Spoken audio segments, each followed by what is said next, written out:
À toutes et à tous, bonjour et bienvenue à votre émission, Madame, Messieurs, Semel Chevaux. Cette émission qui décrypte l'actualité sociopolitique en République démocratique du Congo, raison pour laquelle aujourd'hui nous recevons pour vous Maman Chantal Moboni. Elle est porte-parole du président Martin Fayoulou. Avec elle, 3 sujets ethniques, notamment. Nous commençons avec le propos, comme ça, du gouverneur du Kasaï, John Kabea, qui, selon lui, pense que si les autres candidats veulent avoir de voix, qu'ils aillent ailleurs et non dans la province du Kasaï. Pourtant, le président Fayoulou se déplace dans quelques jours pour cette province. Est-ce une menace en l'endroit comme ça de candidats de l'opposition? On va revenir également sur le détournement. C'est ce qu'on aurait appris, le détournement de plusieurs millions de dollars destinés comme ça au jet de la francophonie. Le budget était fixé pour 48 millions, mais avec les dépenses, et ça s'est passé justement, c'est arrivé justement à plus de 324 millions selon les déclarations comme ça du ministre de Finances. Des détournements pendant le règne de Tshisekedi. On en parle pour quelles raisons et pour quelle finalité justement? Parce que ce jeu de la francophonie a enjoyé plusieurs Congolais, mais enfin on apprend des détournements. Quel est le travail ici de l'IGF? Parce que l'IGF est censé comme ça contrôler les dépenses, contrôler tout ce que les institutions de la République font comme dépenses. Mais pourquoi quitter des 48 millions à 324 millions de dépenses pour le jet de la francophonie? Et enfin, on va revenir sur le contentieux des candidats à la Cour constitutionnelle. Vous savez très bien, il y a eu des candidats qui se sont attaqués à la Cour constitutionnelle, notamment Seth Kikouni qui a attaqué Félix Tshisekedi, Noël Tiani qui a attaqué comme ça Moïse Katumbi pour question de nationalité. La Cour se prononce aujourd'hui. On va réfléchir autour de toutes ces questions, tous ces sujets avec Maman Chantal Moboni. Elle est, je disais, porte-parole de Martin Fayoulou. Maman Chantal, bonjour et bienvenue à vous. Bonjour Nathan, merci de l'invitation. Elle est avec moi, Madame Tania, bonjour et bienvenue. Bonjour Nathan, bonjour Maman Chantal. Bonjour également à tous les téléspectateurs de Semel 13 Télévision qui nous suivent en ce moment. Et merci encore de réitérer votre confiance à ce magazine Semel chez vous. Merci. Très bien, avant tout de même d'entrer dans le vif du sujet, Maman Chantal, nous sommes tombés sur les communiqués comme ça de la coordination des opérations électorales de la MOCA, qu'on appelle COEL, qui, selon cette coordination, pense que la CENI vient d'opérer, une fois encore, un coup de force, notamment en ce qui concerne la non-publication de listes provisoires des électeurs conformément à l'article 6 de la loi électorale. Maman Chantal, votre lecture en quelques minutes et puis nous allons entrer dans le vif du sujet. Oui, merci beaucoup, parce que la loi électorale, dans son article 6, alinéa 3, dit ceci, que la CENI publie les listes électorales dans les centres de vote avec indication de bureau de vote. Donc, c'est-à-dire qu'on publie dans le centre avec indication du bureau où les électeurs se sont fait enrôler. Donc, ils publient cela et ils publient aussi dans le site internet de la CENI afin de permettre aux électeurs, aux partis politiques, aux regroupements politiques et aux candidats indépendants de pouvoir consulter à tout moment pour en savoir un peu plus. Alors, si aujourd'hui, au lieu de publication de listes, la CENI opte pour la consultation de listes, là, ça devient anticonstitutionnel, ça devient une violation de loi, parce qu'on ne peut pas accepter qu'aujourd'hui, la CENI puisse nous dire que elle ne s'est pas publiée conformément à son communiqué numéro 50 qu'elle a publié pour dire que par faute d'intempéries, il y a des gens qui pourront arracher le liste affiché et consorts. Il ne s'est pas publié dans le centre et il va publier au niveau des antennes. Mais ça ce n'est pas ça ce que dit la loi. La loi dit plutôt dans l'alinéa 2 concernant quand il y a les contentieux des listes, les contentieux de listes, là la CENI pourra trouver un préposé qui pourra aider à ce que les gens qui se retrouveraient dans ces cas de contentieux puissent consulter les listes auprès de préposés de la CENI. Mais plutôt dans les cas d'espèces, la CENI a le devoir de publier les listes électorales et cela doit se faire 30 jours au moins avant le début de la campagne électorale. Alors, si aujourd'hui nous considérons que la campagne électorale devra débuter le 19 novembre, c'est-à-dire que déjà 30 jours avant, les listes devaient être publiées. Pendant qu'aujourd'hui, les listes ne sont pas publiées. Personne ne sait s'il est électeur. Donc, vous pouvez, si elle est électeur plutôt, vous pouvez, il y a des gens qui vont chercher des duplicata, vous avez la carte, vous y arrivez, votre nom ne se retrouve pas dans la banque de données. C'est pour dire que nous avons intérêt aujourd'hui de comprendre le pourquoi de notre combat de la transparence électorale. Et on risque d'avoir beaucoup de problèmes les jours de vote parce que on ne sait pas qu'est-ce qui se cache dans ce fichier électoral. Donc aujourd'hui, nous demandons à ce que la CENI puisse publier ces listes-là pour ne fût-ce que se rattraper et pour permettre au peuple congolais de savoir si il est bien répertorié dans les données de la CENI. Sinon, c'est un problème. Donc, on ne peut pas aujourd'hui dire que la CENI doit être juge parti. Moi, je viens te demander, Nathan, mon nom y est, vous regardez, oui, votre nom est là. Non, parce que vous êtes le représentant de la CENI, le préposé de la CENI. La loi dit qu'on doit publier les listes. Et ce n'est pas dans les antennes. Quand vous êtes à l'intérieur du pays, les gens d'abord ont fait des 20 km et des 10 km pour aller s'enrôler. Maintenant, les antennes, personne ne connaît où ça se trouve. Et il faut faire des kilomètres peut-être pour en trouver un. Comment les gens vont perdre tout ce temps? Est-ce qu'ils vont aller le faire? Pour avoir les duplicataires, les gens passent même de 3 semaines. Pour s'enrôler, c'était vraiment un problème. Maintenant, aujourd'hui, comment les gens doivent savoir qu'ils sont là? Mais si c'est à cause des intempéries, c'est à cause de gens qui peuvent déchirer les listes qu'on sort, on ne peut pas publier. Mais quand on loge ça dans le site internet, il y aura aussi la pluie. Pourquoi on ne met pas d'abord ces éléments, même dans le site internet de la CENI? On doit mettre là-bas. Parce qu'on ne peut pas mettre les histoires et puis enlever. Non. Nous avions eu 3 cycles électoraux. Ces choses ne se sont pas passées comme ça. Pourquoi aujourd'hui on doit changer la manière et aller vers la régression? Non. Donc nous disons aujourd'hui, c'est ce qu'a dit la COEL, il faudrait que les listes soient publiées dans le centre des votes avec indication de bureau de vote. Sinon, ce sera un problème, ce sera un fiasco. Les jours de vote, vous risquerez de perdre tout le temps parce que vous ne saurez pas où. Est-ce que vous êtes électeur, vous avez cette qualité de voter ou quoi? Et si les gens se fatiguent, les gens ne votent pas. Ceux qui ne voteront pas, leur parti va profiter à qui? Donc nous disons aujourd'hui, nous interpellons la CENI parce que nous sommes Congolais, nous devons vouloir à ce qu'après les élections, il y ait la paix. Après les élections, on puisse parler autre chose, on puisse parler développement.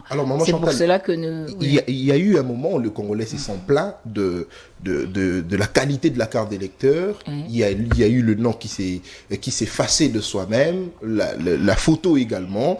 Mais la CENI a récemment lancé l'opération d'octroi des duplicata de cartes d'électeurs que la COEL qualifie d'une opération ratée. Pour quelle raison?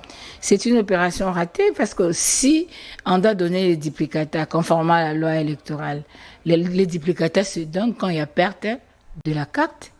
La carte n'est pas perdue, mais vous avez les duplicata. Ça veut dire quoi? Il y a un problème. Dédé, vous êtes enrôlé. Vous allez pour avoir les duplicata, votre nom ne se retrouve pas dans le données des enrôlés. Vous allez remplir les fiches, on vous enrôle de nouveau, c'est un nouvel enrôlement. Pendant qu'on nous a parlé de 43 955 181 lecteurs. Aujourd'hui, ces gens dont le nom ne se retrouve pas dans la liste, dans les données de la CENI, quand ils vont se faire enrôler de nouveau, ils font toujours partie de ces 43 millions ou bien il y a augmentation des électeurs. C'est ça le problème. Et cette opération duplicata en question, pour avoir les duplicata, ça doit prendre du temps? Ça doit être compliqué? Non. Donc le problème, c'est que la COEL a raison.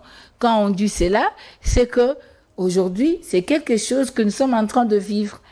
Il y a beaucoup de tracasseries, beaucoup de temps qu'il faut passer. Il y a incapacité ou impossibilité de trouver le nom des gens dans la banque de données. Le président Fayoulou avait envoyé 10 cartes, il avait pris comme ça 10 personnes qui devaient prendre les duplicata. Et parmi les 10 personnes, il n'y avait que 4 personnes où on a trouvé le nom dans la machine. Les 6 autres personnes, leur nom ne se retrouvait pas dans la machine. Ils étaient obligés de se faire encore, on peut appeler ça un nouvel enrôlement. Et même le jour où il a déposé sa candidature, il avait posé la question à M. Kadima qui avait dit qu'il n'était pas informé. Okay. Vous comprenez? Donc, c'est une question qui est très, très, très importante parce qu'on doit régler les choses maintenant pour que le jour J, on n'aille pas de problème. Sinon, on risque d'avoir des élections sous des tensions, sous des distractions, sous des désordres et ça ne profitera pas au pays. Très bien. Alors, la COEL, qui est une coordination des opérations électorales de la MONCA, dénonce, comme il le dit dans son communiqué, une parodie d'élections. Ouais. Dites-nous alors, qu'est-ce qu'il propose des mieux? Qu'est-ce que la COEL, qu'est-ce qu'elle propose des mieux à ce stade? La COEL propose à ce qu'il y ait un cadre de concertation. Il y a la CENI et il y a le candidat président. Parce qu'ils ont un intérêt, ils sont candidats, et la CENI, en tant qu'arbitre, est organisatrice des élections. Il faudrait que le parti prenant soit en confiance. Dans ce cadre de concertation, ils peuvent passer des questions brillantes, ils peuvent parler de ça, trouver des solutions, trouver des compromis pour permettre à ce que nous allions dans les élections apaisées. Comme je suis en train de vous dire, ce qui concerne même les duplicata, ce qui concerne même les gens qui s'enrôlent de nouveau parce que leur nom ne se retrouve pas dans la banque de données de la CENI. Qu'est-ce que par rapport à l'affichage des listes? Donc, ce sera un cadre restreint de la CENI avec le candidat président pour fixer les règles du jeu et aller dans la paix. C'est ça la proposition. Qu'est-ce que vous reprochez à la CENI sur la publication de la liste définitive du candidat président de la République? Nous reprochons à la CENI de ne pas respecter la loi.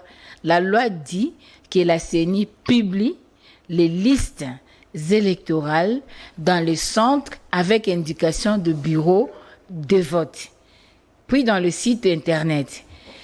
Alors, la CENI prend la décision d'obliger la population à aller vers un préposé de la CENI pour consulter le liste dans les antennes, ce qui n'est pas dans la loi. Mais plutôt, la loi, dans l'article 1er, dans l'article 6, alinéa 1er, parle en cas de contentieux des listes, c'est-à-dire les gens qui vont regarder leur nom, qui ne figurent pas sur la liste, qui ont des problèmes et qui veulent rencontrer la CENI pour la solution à ces problèmes, la CENI peut mettre un préposé pour que ces gens rencontrent le préposé et cherchent à trouver des solutions avec la CENI pour que leur nom figure dans la liste électorale. Je suis là où le communiqué de la COEL dit la publication de la liste définitive de candidats président de la République à un jour du début de la campagne électorale. Les listes seront bien sûr publiées. Non, la loi dit que la liste des électeurs, nous parlons d'abord de la liste des électeurs. Même quand on publie la liste de candidats, quand on publie la liste des candidats, prenez 2018, on a clôturé la candidature présidentielle le 8 août. Et le 10 août, le 19 août, toutes les listes définitives étaient déjà là. Et ça a permis au candidat président de pouvoir se préparer correctement pour la campagne électorale qui avait débuté le 20 novembre. Il s'agit de deux périodes Mais différentes. Aujourd'hui, non, ce n'est pas des périodes différentes. C'est-à-dire, il faut améliorer ce qui a été déjà bien fait. Mais aujourd'hui, dites-moi, vous êtes candidat président, vous devez vous préparer. Mais la liste définitive qui pourra vous fixer si votre candidature est retenue, ça sort le 18 novembre. Et le 19, vous devez commencer la campagne électorale. Vous ne voyez pas que c'est mettre les gens dans le problème? Est-ce que vous pensez que c'est fait avec intention de nuire à Non, mais candidats? Ça, c'est pour ne pas donner du temps conséquent aux candidats de bien se préparer. Parce qu'eux, ils sont sûrs que leur candidat sera là. Maintenant, les autres. Quand vous dites que les numéros sont les numéros définitifs, c'est pas tout. Parce que je peux avoir un numéro définitif, je risque d'engager les dépenses, je risque de faire peut-être les t-shirts, des affiches de banderoles, et arriver le 18, vous n'avez pas retenu mon nom. Qu'est-ce que je deviens au 19? La liste devait déjà être connue par le candidat, la liste définitive. Si aujourd'hui la Cour constitutionnelle termine son travail est-ce qu'il faudrait encore attendre jusqu'à 2-3 semaines pour que la CENI donne la liste définitive de candidats? Non. Pourquoi on doit gérer ces temps-là? C'est mettre les gens dans une disposition psychologique telle que on ne sait pas donner les meilleurs de soi-même. Parce que quelqu'un peut se dire, oui, j'ai donné tout, ma candidature a été recevable, j'ai toutes les qualités requises pour être candidat et j'ai la force de battre campagne, mais quelle surprise la CENI peut me réserver au 18. Ça risque de ralentir la vitesse, la capacité du travail de candidat président, toutes tendances confondues. Voilà pourquoi vous dites que toutes ces stratégies mises en place, c'est pour donner un second mandat au président Félix. Oui, mais c'est ça, parce que M. Félix Tshisekedi sait que son nom sera bel et bien retenu. Il sait comment il a mis en place cette CENI, et il sait que cette CENI ne pourra jamais lui causer du tort. Il doit se préparer en conséquence. Il est fixé, au fait. Il est fixé, il est disposé, il est sûr. Mais les autres, c'est tous les opposants.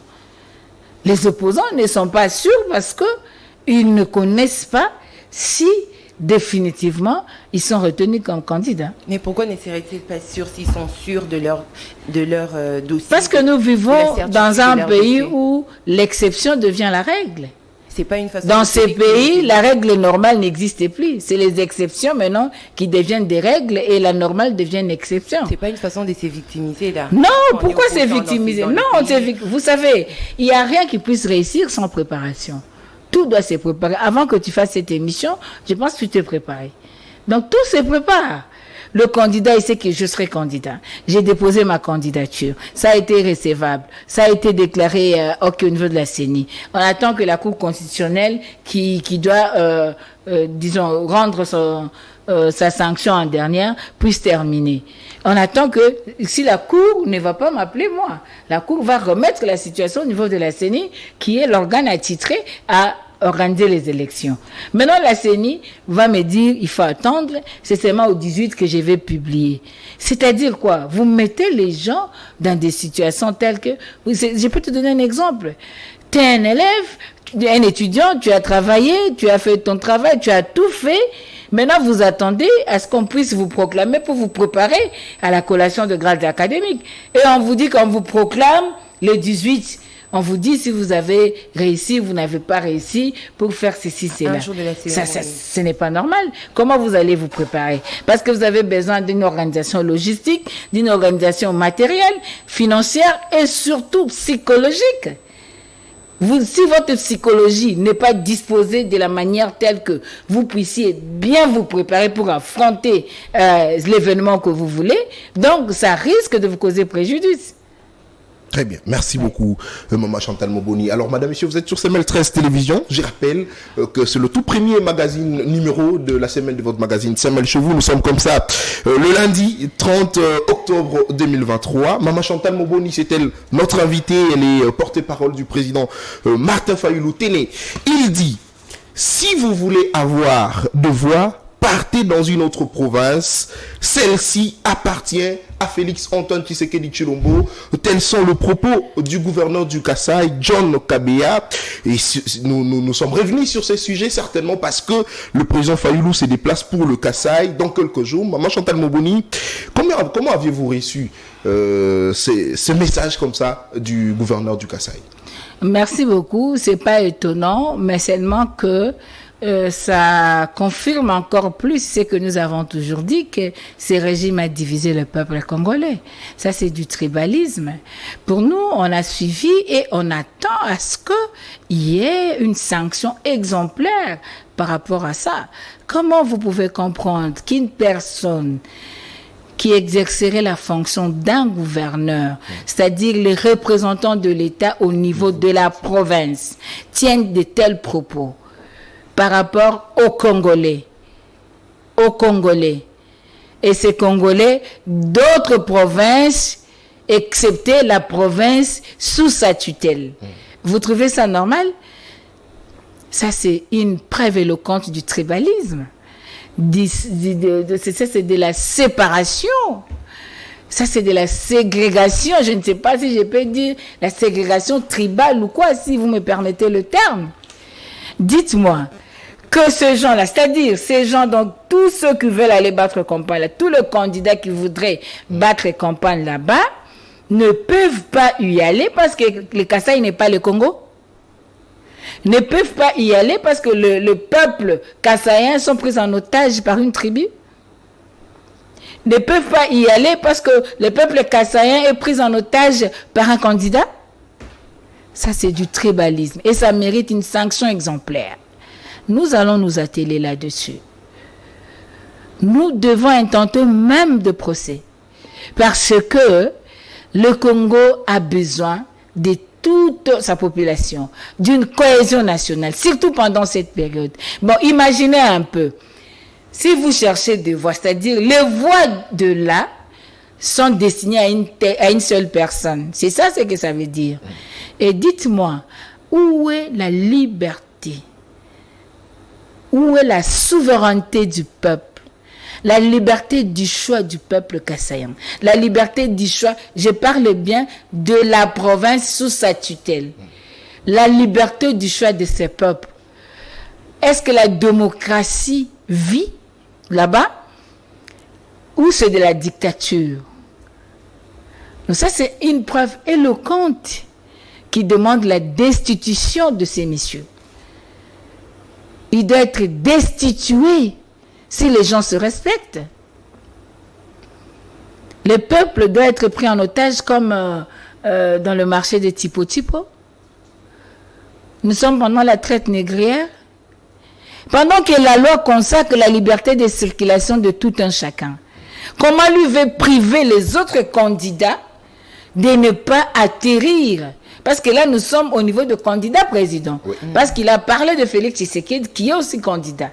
C'est-à-dire les autres candidats présidents, Martin Fayoulou, Moïse Katumbi, Dr Denis Mukwege, Seth Kikouni, Matata Pogno, tout ça ne peuvent pas atterrir là-bas parce que là, c'est une province prise en otage, une province réservée, un peuple déjà acquis. Non, s'il vous plaît. On ne peut pas tolérer ça. Et si le Congolais avait encore cet esprit, ces boumoutou-là, les réactions devaient descendre de partout.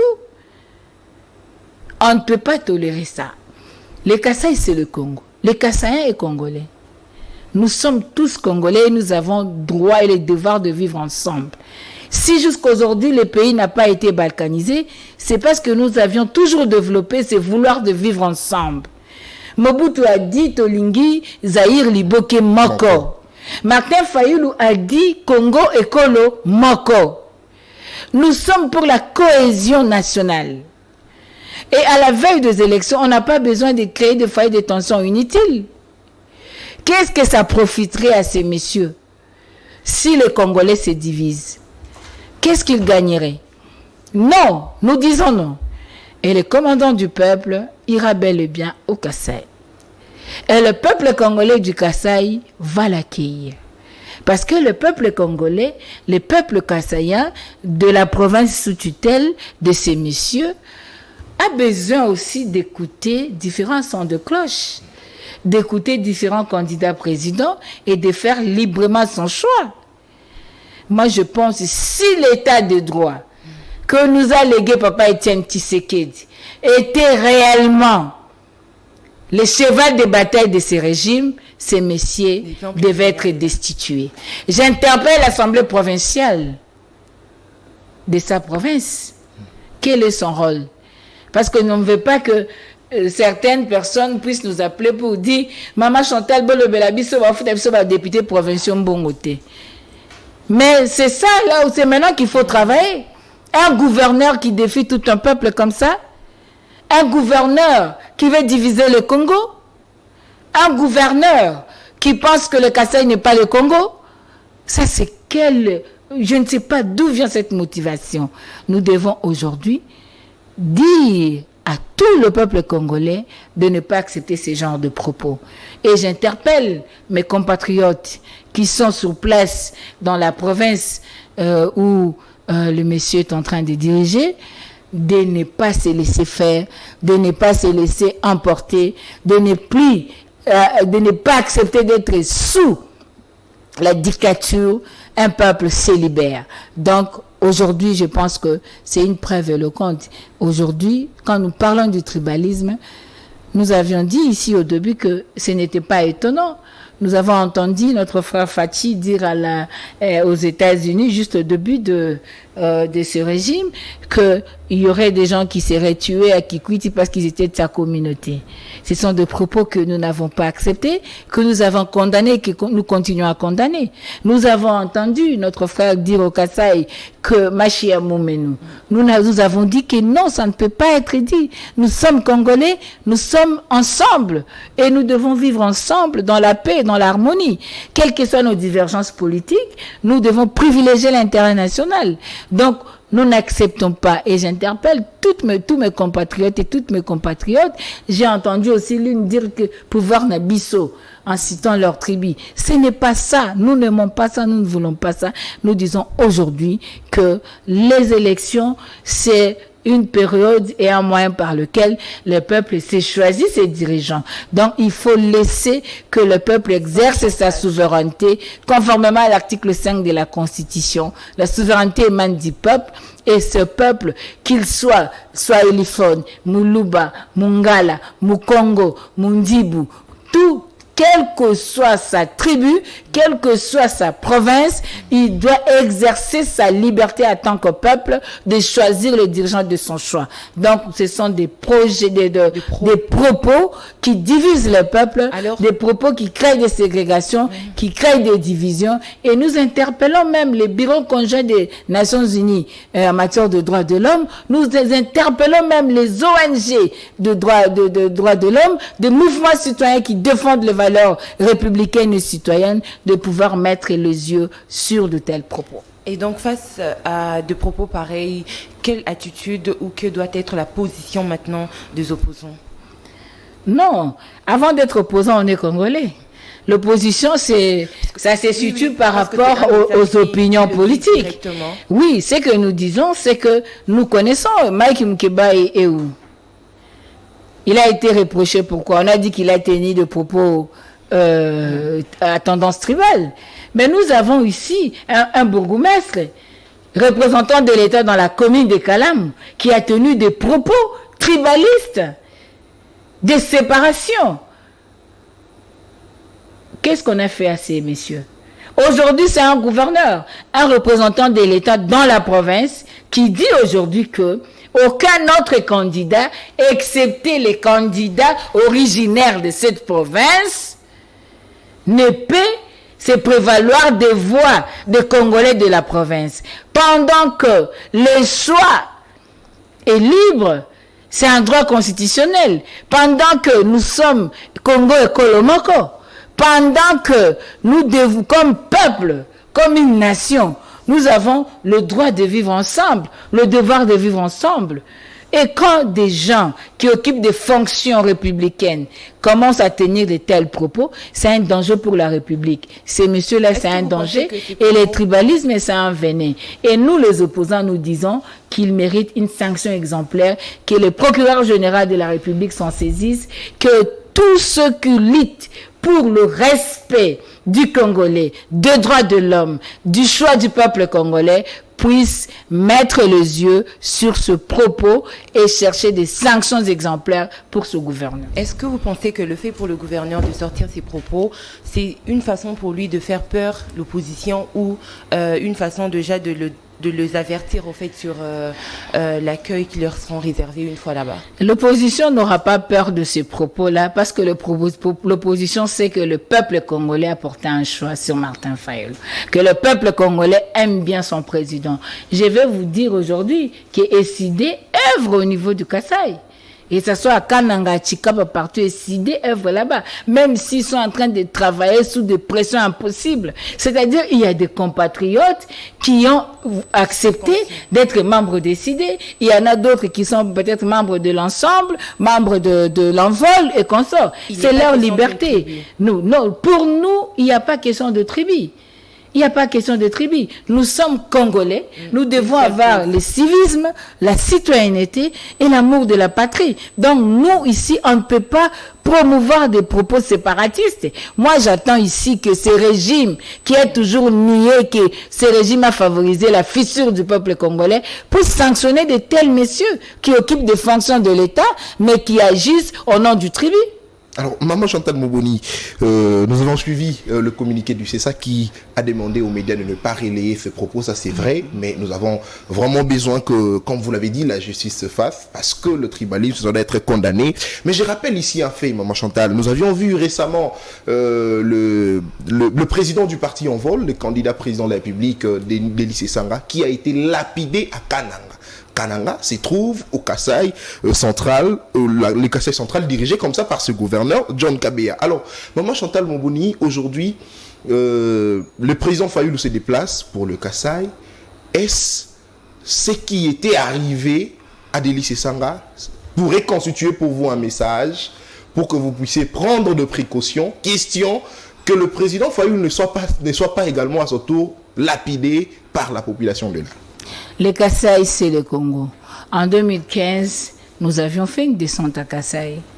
Je pense que je vais chercher les images et vous les envoyer pour voir que, contrairement à ce que les gens vous disent ici, toute la population du Kasaï n'est pas pour un seul candidat. Ça, c'est faux. Donc, aujourd'hui, c'est l'avènement de ces régimes qui est en train de nous fissurer.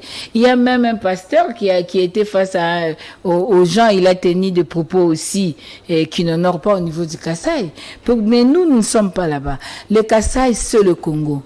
Et si vous êtes appelé à être président de la République du Congo, le Kasaï aussi, c'est votre terre, c'est votre terrain. Vous devez y aller.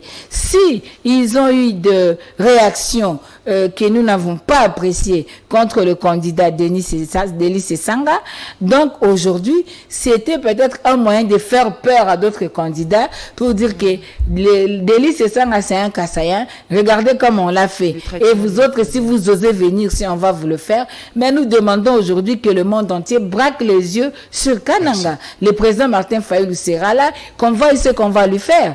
Est-ce que vous pensez aujourd'hui, on va parler en termes de tribus? Il n'y a pas les Kassaïens qui sont dans d'autres provinces? Est-ce qu'il n'y a pas des Kassaïens qui ont marié d'autres provinces? Il y a d'autres provinces aussi qui ont marié les Kassaïens. Nous sommes Congolais. C'est pour cela que j'ai toujours regretté Mobutu. Vous pouvez tout dire, vous pouvez tout faire, mais la cohésion nationale, l'unité nationale que Mobutu a préservée, l'intégrité du territoire national me permettra, moi, de pardonner Mobutu dans tout. Pour dire aujourd'hui que ce qui nous manque aujourd'hui, c'est cette intégrité territoriale. Ça nous manque aujourd'hui. Il y a l'insécurité qui bat son plein. Ce qui nous manque, c'est cette cohésion nationale. Est-ce que Mobutu, de son vivant, un gouverneur tiendrait de tels propos? Quelqu'un qui dit à un ministre, dans votre gouvernement, disons dans votre cabinet, si vous avez plus de 2 personnes de votre tribu, je vais vous révoquer. Vous ne pouvez pas avoir 2 personnes de votre tribu. Mobutu a fait une lutte contre le tribalisme, contre le népotisme. Vous connaissez le fait Kondevila Kikanda. Il était gouverneur où? N'est-ce pas au Kivu? Le fait Samba Kaputo était mon gouverneur à Kisangani. Est-ce qu'il est de Kisangani? Mama Zouzou Abombo était gouverneur dans le Bas-Zaïre. Est-ce qu'elle n'est pas kassaïenne? Nous avions eu Koyagialo, le feu Koyagialo, était gouverneur au Katanga. C'est un Équatorien. Non, s'il vous plaît, essayons de préserver des valeurs. Nous ne pouvons pas arriver jusque-là. Maintenant, nous, on interpelle nos frères et sœurs qui sont en train de faire ce genre de choses. Parce que je ne dis pas que c'est tout le monde qui les fait. À l'ECD, il y a de Kassaïens. Il y a des Kassaïens. Notre secrétaire général, c'est un Kassaïen. Dans le bureau national, il y a des secrétaires nationaux Kassaïens. Nous avons un secrétaire national en charge de l'environnement, M. Kadima. Il est Kassaïen. Nous avons beaucoup de gens. Notre trésorière est kassaïenne. Donc aujourd'hui, on ne peut pas faire une statistique inférentielle pour prendre ce qu'un groupe permettez-moi les termes parce qu'ils n'ont pas le civisme de ces gens-là qui font ces choses pour généraliser partout. Beaucoup. Non, Nous, on est là. Nous avons deux sœurs, deux frères mariés au Kassaya. Nous avons des enfants. Est-ce que vous connaissez, nous sommes des 50%, 50%. Vous connaissez, nous sommes quoi? Nous sommes quoi? Vous connaissez la tribu de mon mari? La tribu de mes enfants, vous connaissez? Non.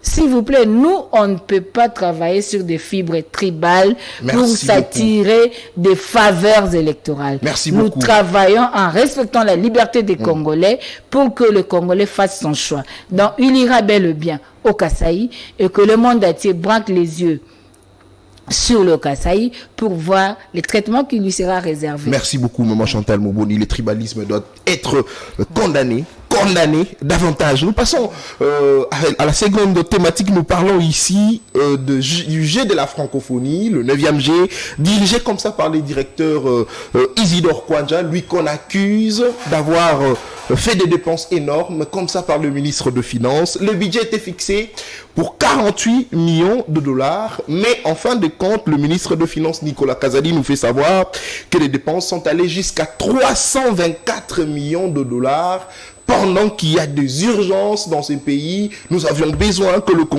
Congolais ont besoin de bien manger, les Congolais ont besoin d'avoir des routes, des écoles, ça et là, mais on dépense beaucoup d'argent pour le jeu de la francophonie. Maman Chantal, votre réaction à ces sujets? J'ai toujours dit, ce régime n'est pas arrivé à séparer les accessoires à l'essentiel. Parce que dans la vie de quelqu'un, il y a ce qui est essentiel, il y a les basiques et il y a ceux qui sont des accessoires. Mais pendant ce régime, nous avons vu les accessoires prendre l'envol au-dessus de l'essentiel. On vous parle de 324 millions qui seraient dépensés, mais les gens qui ont travaillé à la francophonie sont en train de pleurer leur salaire. Ils n'ont jamais été payés. Est-ce que vous trouvez normal? C'est paradoxal.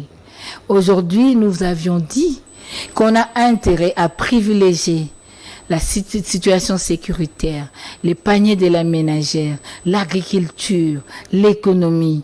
On veut à ce que le peuple congolais ait un pouvoir d'achat qui lui permette de nouer les deux bouts du mois, de vivre comme une personne normale. On nous a traités d'aînés. Mais aujourd'hui, qu'est-ce que nous entendons? Non, s'il vous plaît. Comment vous pouvez comprendre que la présidence ait aussi une partie d'autorité pour la gestion de fonds? Oh. Non, c'est pas normal. La présidence a une partie non, d'autorité. s'il vous plaît. Il y a beaucoup d'agences, beaucoup de bureaux qui sont créés pour commencer à gérer certaines entités. Et pourtant, c'est un travail de l'exécutif. Parce que c'est l'exécutif qui est redevable à l'Assemblée nationale. Si la présidence gère le fonds ne sera pas justifié. Parce qu'elle n'est pas redevable à l'Assemblée nationale. Je vous donne l'exemple du procès 100 jours. L'argent du programme 100 jours. C'est parti comme ça. Si c'était géré au niveau de l'exécutif, l'Assemblée nationale aurait le droit de contrôle et de suivi. Vous comprenez? Donc aujourd'hui, que les gens commencent à pleurnicher, que les gens commencent à nous dire non, c'était comme ça. Mais la grande question qu'on doit se poser, qui fait l'ordonnancement de dépenses? Dans cette rubrique de francophonie, qui donne l'ordre pour qu'on débloque l'argent? Mais selon le propos du ministre, on aurait appris que il s'agissait là du directeur Isidore Kwanja qui ordonnait les dépenses selon ce qu'on aurait. S'il vous plaît, l'argent sortait d'où? De la caisse, bien sûr, de l'État. C'est ce qui est paradoxal. C'est pathétique. Comment vous avez un budget de 48 millions, connu de tous. Vous avez un budget de 48 millions, mais quand vous sortez l'argent, vous n'avez pas réalisé que le budget... Parce qu'on sort l'argent sur base d'un document. N'est-ce pas? Très bien. Sur base d'un document. Comment vous avez un document de 48 millions, mais vous sortez 300 et quelques millions? Comment expliquer? Comment expliquer? Ce n'est pas normal. On ne peut pas sortir 324 millions pour quelque chose de 48 millions. Quel est le soubassement de ces dépenses? C'est quel document? C'est là où il faut se poser beaucoup de questions. il faut maîtriser les méandres de la gestion. Parce qu'aujourd'hui, moi, je vais me poser la question de savoir, est-ce que réellement, c'est ça le problème? Est-ce qu'il y a un problème entre le circuit des gens qui opéraient dans ce secteur, et c'est ce qui a poussé à ce que le ministre des Finances vienne dire ça, ou bien réellement c'est un problème? Parce que, en tant que gestionnaire, en tant que celui qui ordonnance les dépenses, en tant que celui qui est le gardien des dépenses pour ne pas permettre à ce qu'il y ait beaucoup de fonds qui soient sortis et qui pourraient permettre à ce qu'il y ait d'évaluation de francs congolais, parce qu'on gère, non? On ne sait pas sortir l'argent parce qu'il y aura d'évaluation de francs congolais. Mais là, quand on sortait des dollars qui sortaient, les francs congolais d'évaluer où ça prenait encore de l'ascenseur. Est-ce qu'on avait pensé au peuple congolais? Maman Chantal, qu'attendez-vous de la justice? Parce qu'on a suivi le réaction comme ça à travers le média, mais il est temps que la justice s'en saisisse. Mais quelle justice va s'en saisir? Les jours où le Congo aura la justice, la vraie justice, la justice qui est basée sur des normes, la justice qui n'a comme recours que dit la loi, les choses vont changer. Aujourd'hui, à la justice, c'est les détachés du régime. Au gouvernement, à la justice, que ce soit à la CENI, ce sont les détachés du régime. Que voulez-vous? Qu'est-ce que vous attendez de cette justice? Les 100 jours n'étaient pas partis à la justice. L'argent est rentré dans les trésors publics. Covid, gratuité, Chile Gelou. Vous avez des suites? Vous êtes journaliste. La justice a produit quoi? Si lui-même, Félix, regrette de cette justice, qu'est-ce que vous attendrez encore? Qu'est-ce que vous attendrez de cette justice? Nous souhaitons vivement que ce régime parte. Vivement. Nous voulons que ce régime parte pour que la vraie justice soit installée et commence à recouvrer le droit du peuple congolais auprès des bourreaux. Comment vous allez comprendre aujourd'hui, mon cher frère? Le dépassement budgétaire est devenu le mode de gestion de ces régimes. Au niveau de la présidence, toujours des dépassements budgétaires. Tout ce qu'il faut, il n'y a que des dépassements budgétaires. Vous avez lu les rapports de ODEP. Toujours des dépassements budgétaires. Et aujourd'hui, je pouvais comprendre qu'on allait dépenser 48 millions, on arrive même à 50 millions, 52 millions. Mais vous arrivez à 324 millions. Quand c'est déjà dit, cette fois, le montant prévu, c'est quel gestionnaire? Et ces dépenses, cet argent sorti, a profité à qui? Est-ce qu'il n'y avait pas la rubrique rémunération de prestataires? Parce que j'aurais appris ici aussi que il y a les chanteurs, les musiciens qui réclament leur ticket, il y a les journalistes qui réclament leur argent, il y a des gens qui ont travaillé là-bas, qui ont été même, ils ont inhalé les lacrymogènes devant le ministère des Finances, parce qu'ils réclament leur paiement. Que moi-même j'étais présent quand vous ils étaient en train de voyez. manifester. Donc, vous avez vu tout ça, mais qu'est-ce que cet argent a fait réellement? Donc, on a intérêt, si l'inspection générale des finances est pour le pays, qu'il puisse enquêter objectivement là-dessus. Et la justice aujourd'hui, on peut dire que la justice en saisit, c'est par formalité. Mais on sait où ça va aboutir. Mais ce sont des dossiers qui resteront pendants. Ce sont des dossiers qui seront révisités un jour. Parce que les Congolais devront recouvrer leurs droits. On dit aujourd'hui aux fonctionnaires qu'ils ne seront pas payés maintenant parce qu'ils ont mécanisé les gens. Ils vont être payés à partir du 11. Vous donnez un communiqué à la fin du mois pour des gens qui doivent payer des maisons, qui doivent manger, qui doivent faire leurs provisions, si même cet argent pouvait suffire. Vous leur dites qu'on ne vous paye pas maintenant, on va vous payer le 11 novembre, à partir du 11 novembre. Comment ces gens vont vivre? Dans l'entretemps, vous sortez 324 millions pour la jouissance qui n'a rien profité à la République. Pour la jouissance, vous avez utilisé les locaux déjà construits. Vous n'avez fait que la rénovation. Vous avez mis quelques préfabriqués ici au niveau du stade Tata Raphaël. Ça coûtait 324 millions. C'est vrai ça? C'est 350 millions. Ne pouvez pas acheter les tracteurs pour l'agriculture? Pour le projet de développement. Ne pouvez pas faire le projet de développement? Ne pouvez pas arranger les routes et des cercles agricoles? Ne pouvez pas arranger des routes secondaires aujourd'hui ici à Kinshasa, même si les gens vont venir. On a fait Avenue de la Paix, on a fait Elengues, on commence à chercher les avenirs à nommer. Mais on pouvait avoir un programme général, ne fût-ce que pour l'intérieur du pays, ne fût-ce que pour la ville-province de Kinshasa. Ça ne pouvait pas faciliter à ce qu'on améliore la desserte en eau potable? Non, c'est pas normal. Ça fait mal, ça fâche. Ça désole. Comment vous pouvez comprendre? 324 millions pour les Jeux. C'est vrai. Les autres pays ont réussi à professionnaliser leurs Jeux. Ils ont des athlètes professionnels, des joueurs professionnels, tout ça. C'est normal qu'ils mettent beaucoup de paquets parce qu'ils ont fait de ça une profession et ça résorbe tant peu le chômage. Chez nous, c'est jusque-là, c'est le sport et le loisir. C'est les loisirs. Mais maman Chantal, est-ce que cela ne se justifie pas par le fait que la RDC n'a pas d'infrastructures sportives, ce qui a d'ailleurs occasionné la construction le plus vite que possible de certains sites, notamment la salle de basket, la salle de judo. Est-ce que ça ne se justifierait pas dans ce sens-là, maman Chantal? Mon cher Nathan, en management, il faut savoir hiérarchiser les priorités.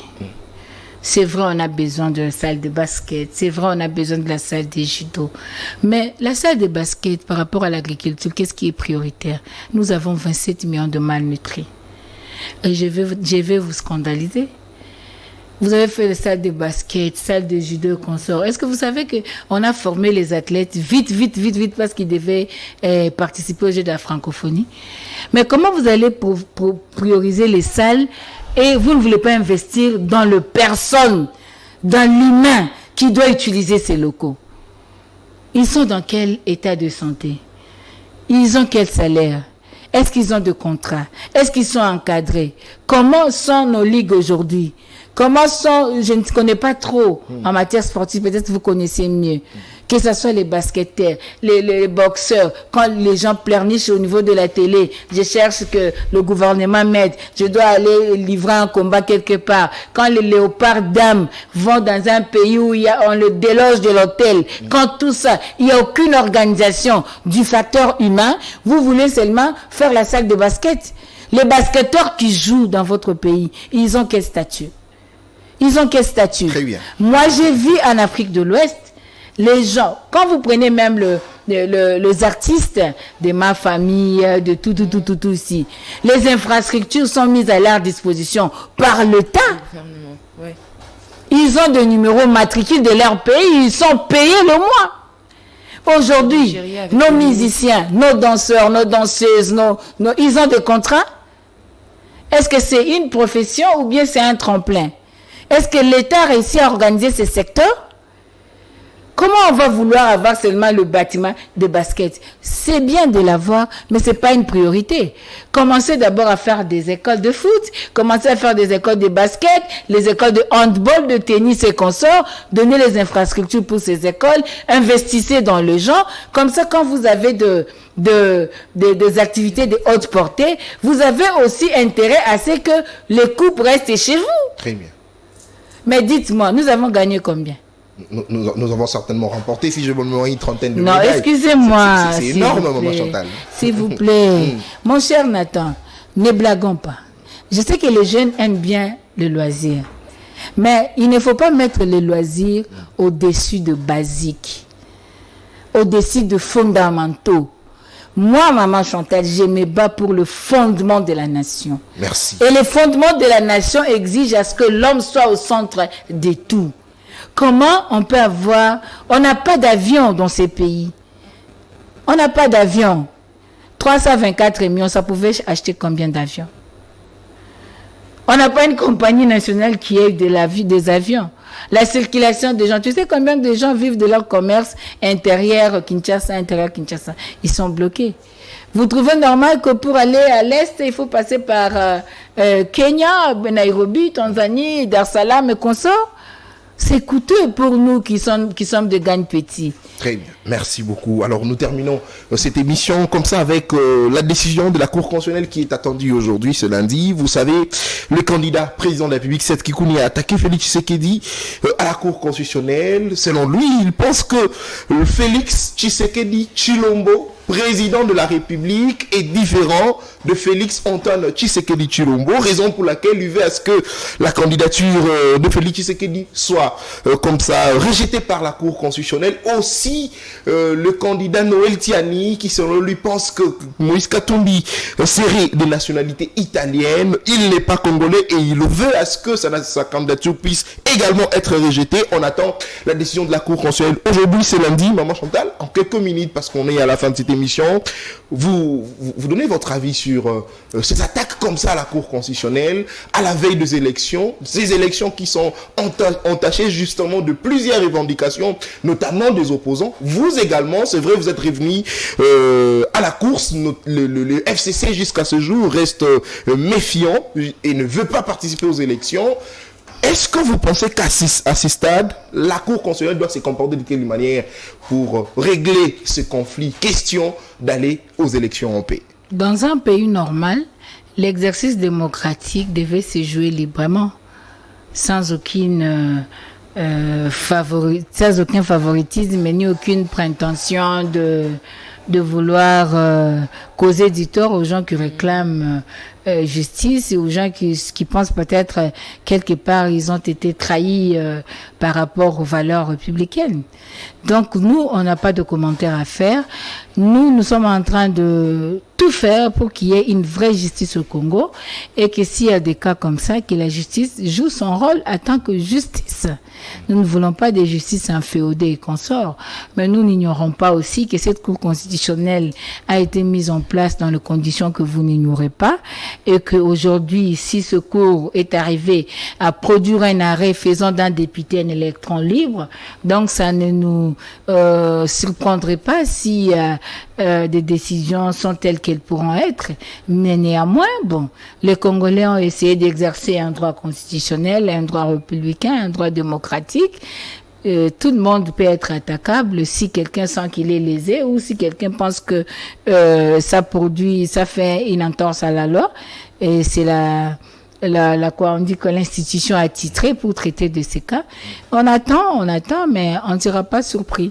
Attendre autre chose, ça sera une exception. Alors, parce qu'on sait déjà ce qui pourra sortir de là. Alors, mais avoir un autre résultat, ça sera une exception pour une fois. Que pensez-vous de ce que dit Seth Kikuni? Est-ce qu'à votre avis, vous pensez qu'il a raison? Parce que nous avions ici les images comme ça du président de la CENI qui avait en 2018 publié le candidat Félix Tshisekedi Tshilombo comme président de la République, entériné comme ça par la Cour constitutionnelle, par Benoît Lamba qui également a parlé de Félix Tshisekedi Tshilombo, mais cette fois-ci, il est candidat Félix Antoine Tshisekedi Tshilombo.